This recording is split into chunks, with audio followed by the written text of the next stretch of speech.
Hey everyone, thanks for stopping by here. Just wanted to make a intro video. It's going to be the first of a few videos in this series on my M49 57 Yugoslavian re-weld build. So come down to the bench here and have a look at what I'm going to actually do.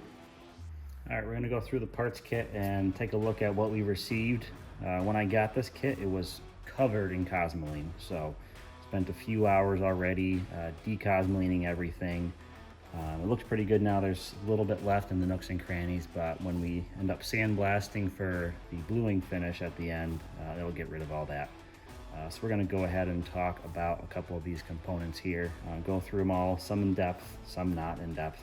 I've already cleaned up most of the slag from all of the torch cuts. So what you don't see here is the shape that the torch cuts were in when I got it, but you can see where the lines were, but not all the slag that was left over. So I did clean up the inside of the tubes. So let's jump right in and talk about some of these components here. So first up is the stock. Obviously there's not much to talk about here. It is the original stock for the gun. The number here does match the receiver. It is in really good shape. This was a kit that was imported by Bowman, and I bought it from Gallowink. So you should have a good representation of what you're going to be receiving if you buy one with this. The only thing that I had to complain about was when I first got the stock, it had a little split right here. I'm working on filling that in, gluing it, and we'll end up shaving that down and actually refinishing this stock a little bit. So it won't be as grungy. It'll be kind of nice once it's all done.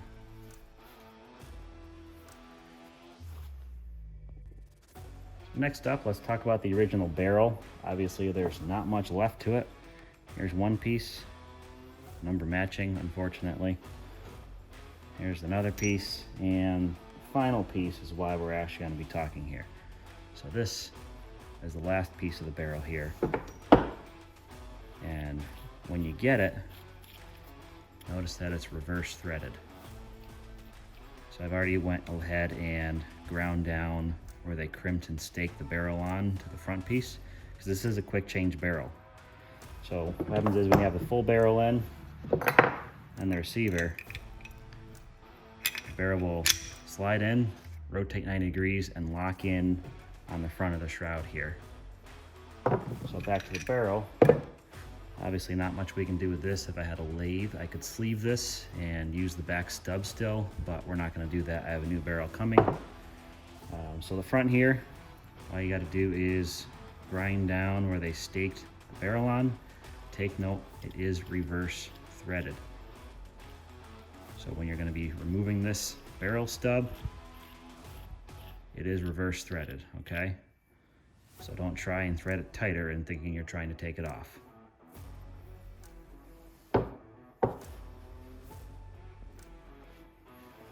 Next up here, let's talk about magazines. This kit from Gallo did come with both a drum as well as a stick mag there.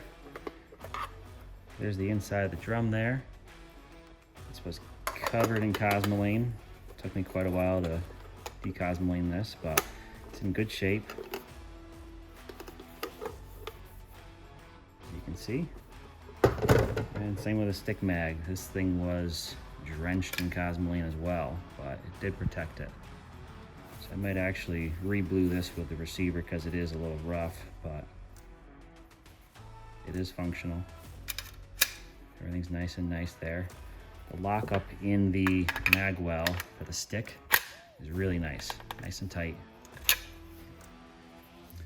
For the drum itself, it's actually really tight. I can't get it in without really finagling things a bit. For some reason, it's just not quite small enough. So we'll figure that out eventually if I ever want to use the drum. It's kind of awkward to even hold with the drum on there, so I'll probably just end up using the stick mag when I shoot this thing.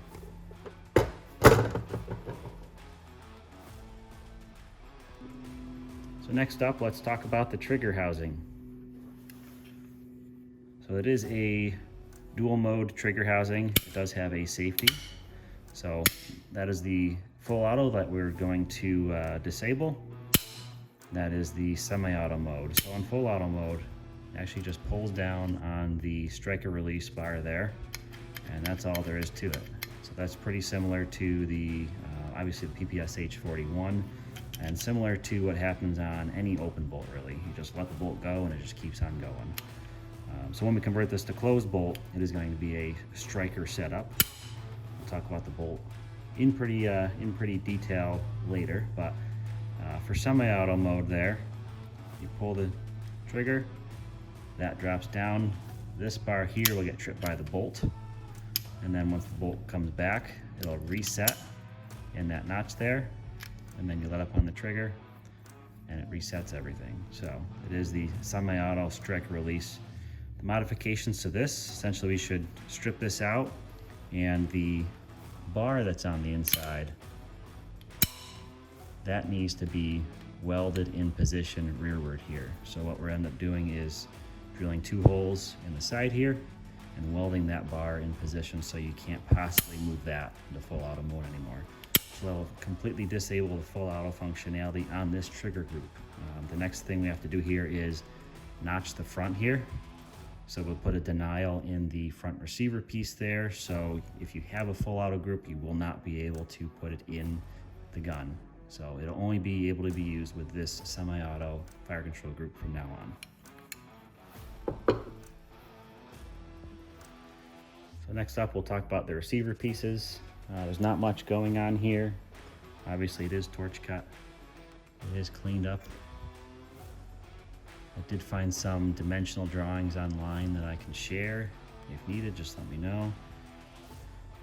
That gets welded on the back, obviously. I have a re-weld jig coming, but I think it is 1 3/16 ID essentially. So if you buy a 1 3/16 aluminum rod, that'll work just fine for your re-weld jig.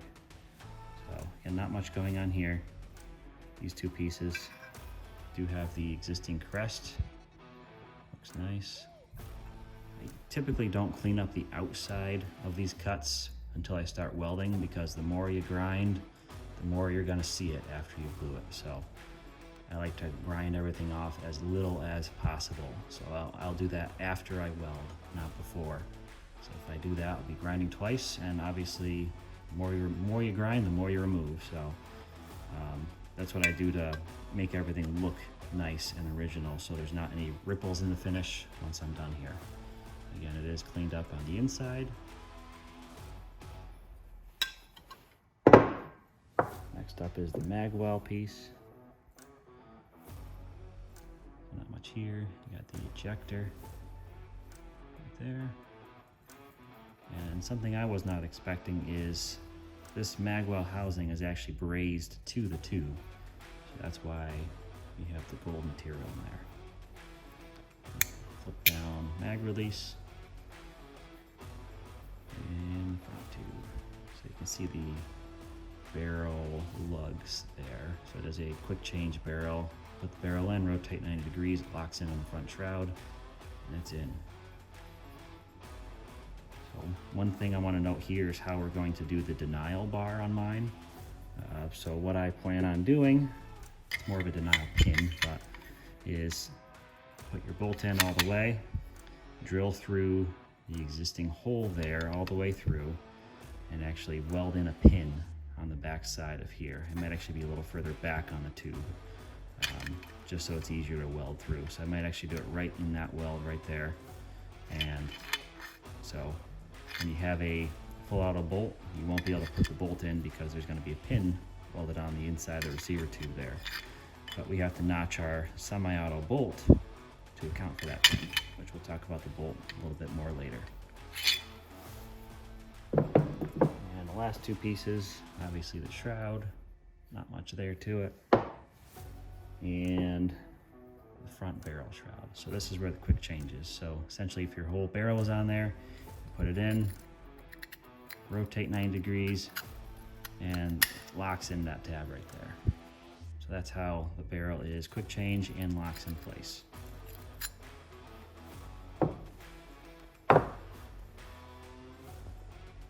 We'll talk about some smaller pieces here. Got the existing recoil guide rod and buffer. There's a rubber buffer in there, and the back tube.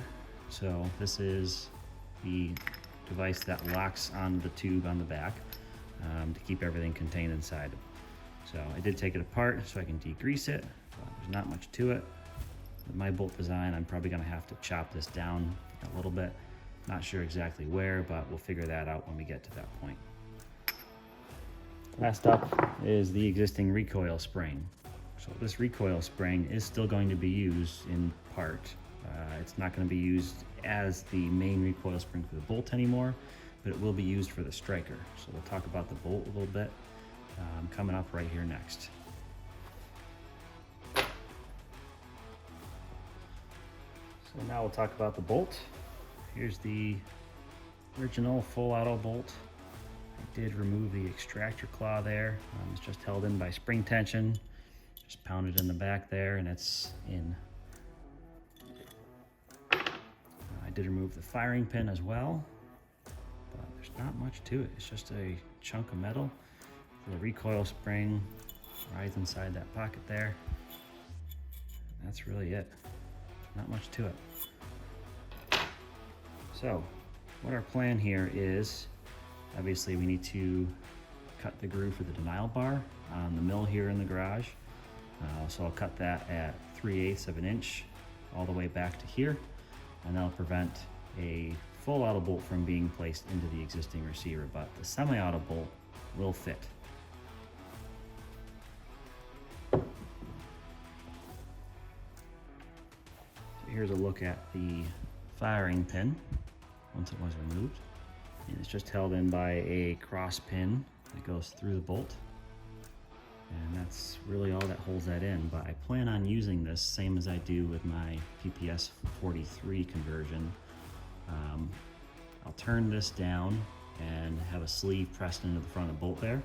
So we'll turn it down so this firing pin here can move freely. I'll put a little spring on the back and we'll have to notch that off a little bit more to allow it to travel as far as it needs to travel.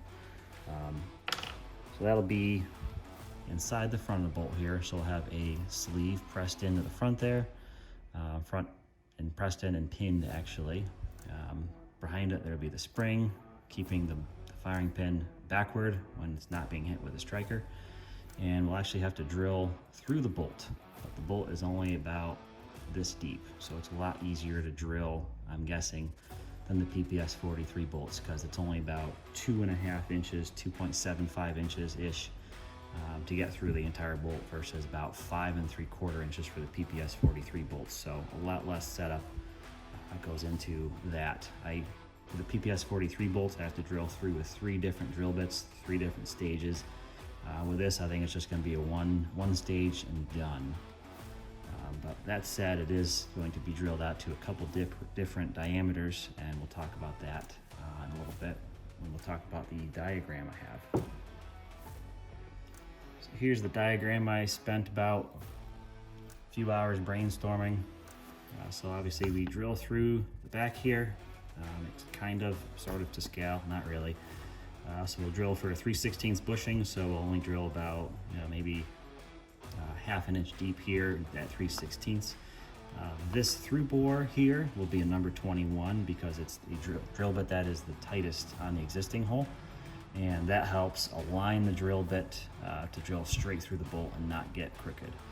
So that'll be a number 21 through drill first, and then what we end up doing is drilling this backward, so come from the back and drill that. I don't know what diameter we're going to be doing that at, but that'll be for the striker itself.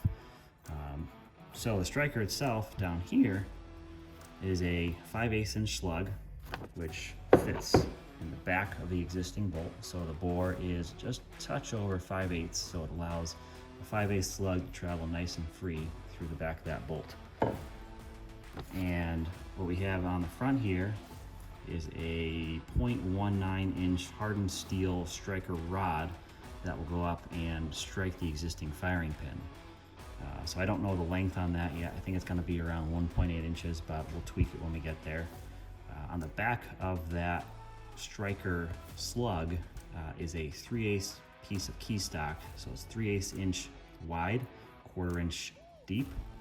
And then we're going to taper the back down to catch the bottom of the top of the striker on the trigger. And that's all it really is to it. So we use the existing spring here. I don't know the length of that yet. We'll have to cut that down to size. But for the main recoil spring, I've got a .969 diameter spring coming that will ride on the back face of the bolt itself. So that's really it for that. And for the modifications to the bolt, I kind of got it drawn out here. So we'll slot a straight slot down the bottom of the bolt here, 3/8 inch wide using the mill. And then we'll mill off this back part here entirely flat with this surface there. So there will be no more full auto catch on these bolts anymore. So what it'll do is that 3/8 inch striker grabber, I guess, on the bottom of the slug will stick out the bottom to be pretty much right about where that is, the same height. And will allow the striker to slide in and out here and catch where it needs to catch. And then when you release, you pull the trigger, the striker slug will be released, being sent forward by the existing recoil spring there, and hit the firing pin on the front, obviously allowing the round to go off. Then the whole bolt goes backward at the recoil spring. That'll be .969 diameter on the back here, along with the existing striker spring now.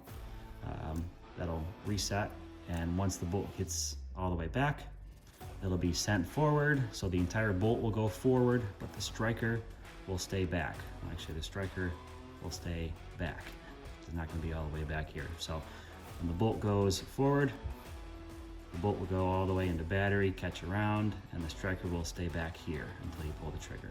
So when you pull the trigger, the striker goes forward, hits the firing pin, everything goes back, and keeps going, just in semi-auto though. So that's the plan here. We'll see if it works. I'll make some more videos once I get this thing going. I'm still waiting on the barrel and still waiting on the re-weld jig here. But besides that, I've got some parts coming for the bolt. That's really all there is to it. Obviously there's some little details like for the striker out here, we're gonna make it replaceable. So we'll drill a through pin and solid pin it, probably peen it over so it's not easily removable. But that'll make sure that that striker rod is removable and replaceable in case it does get peened over. I'm using a hardened tool steel rod, so that shouldn't happen. The thing that should deform is the firing pin itself, but if we need to replace it, we should be able to. So that's really all there is to it. I should be making some more videos once I get different parts done. The first part I'm going to be working on is probably the bolt. So that's the most work that I'm going to put into it. Obviously the re-welding itself is pretty simple, but we'll make a video on that too. So if you want to keep an eye on this thing, hit subscribe and keep watching my videos. Thank you.